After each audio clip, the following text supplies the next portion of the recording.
So anyway, the first thing we do when we're going to shear an Angora is we find a start and we just blow into the back.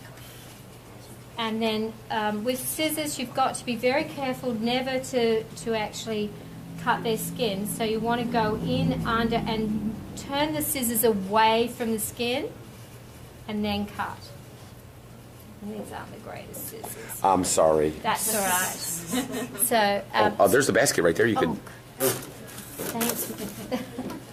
So typically you want to angle it and then get in underneath here and then cut. How long does it need to be before you cut it? Usually about 2.5 to 3 inches, and then they're perfect for shearing. I'm not cutting too low on her. I'm actually leaving her a little bit on because it's still cold. But typically, when it's summer, you can shear to the skin, and I use the electric shears for that. So, and they love it. They actually do love it when they're shorn because it takes the weight off their backs, and it also, well, I have to tell you this, it puts them into season. So the girls get happy and the boys get crazy. So, yeah. So they don't get upset about having a haircut. You'll never have a problem with it. That rabbit doesn't look like he gets upset about anything. No, it's very well. Most of my bunnies I breed for the fibre, but I also breed for the body, the shape of the body, and then I breed for their disposition. Because you know what, you've got to handle them so much. I was going to say, are they like that because you handle them? I mean, yes, that's magnificent. that helps. That helps too. And you can potty train them. They're really a good pet to have. If you're a spinner, this is your companion. You should have one as a pet. Do we have any spinners in the house, by the way? Fantastic. Oh, great. Well, Fantastic. And you can pass this round if people want to have a sample. Well, what are you going to put? How many should you have in order to make it worth selling? For me, I have 50. 50? Yes. Yes. And that's as many as you can cope with. You don't want any more than that because you start, unless there's more than one person helping, but 50 is plenty for one person. How long does it take to shear with the electric clipper? This stuff feels like hair. 1 hour for me. Wow. It feels Yeah. like hair. But it took me 4 hours the first time I did it. Because you're fearful of hurting them. You think you're going to nick them, and so you're really, really careful. And then you start to realise you can't nick them.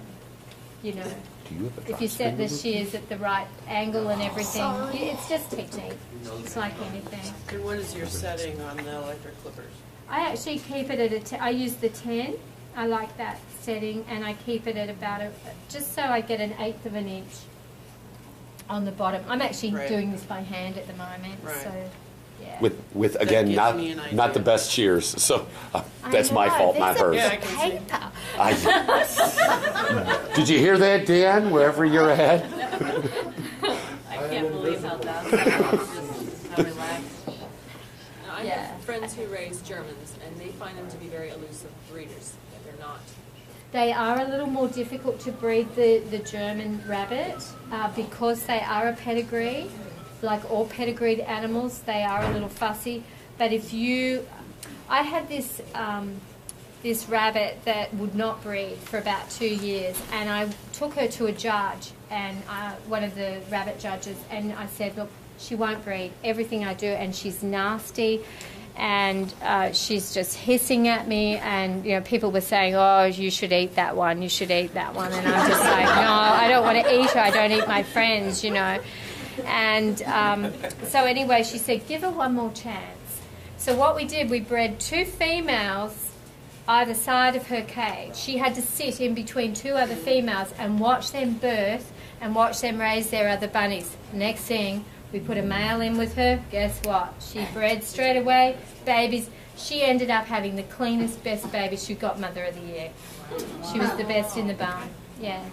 So they learn off one another, and they just sometimes they just get a little aloof, and you just have to persevere. So how long would it normally take you to do that if you weren't like talking to us? 1 hour. 1 hour. When I'm on my own, I can do them 50 minutes to an hour, but from start to finish, yeah. It's a little more difficult underneath to do because you've got all the private parts to deal with, and you've got to be very careful.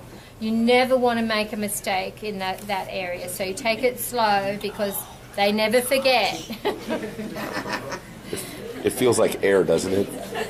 It's so soft. It's cotton candy. It is cotton. Yeah. It's better than cotton, actually. And this is how your spinners want this, just like this. This is a dream, and you never want to compact it. You just want to let it be free and just put it into a bag or put it into a box. That's like and just hand it to them. Ever just felt before? Yeah.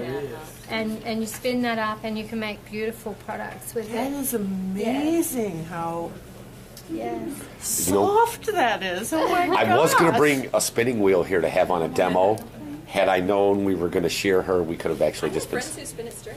Yes, you can. And actually, I have one rabbit. I have some English rabbits, but one in particular, she got about a 5-inch staple length this year, and it literally just comes out as you touch her or if you brush her. She's just it just gives. And you can actually take that and spin it as you go. I would just cart her right now. Oh, yeah, exactly. No, you don't even have to cart it. Literally, you can just straight to the wheel. Or the drop spindle. Yeah, or the drop spindle. Perfect. Oh, yeah, Karen here does a lot of drop spindle work. Right. But all of these things, you've just got to play. It's like anything. Our great grandmothers, this is what they did. They would make things from nothing, and we can do it too. You know. And these rabbits, to give you an idea, they're actually an endangered species now in Germany because not a lot of people in Germany are actually farming anymore. So America has this breed, and I believe some countries in South America.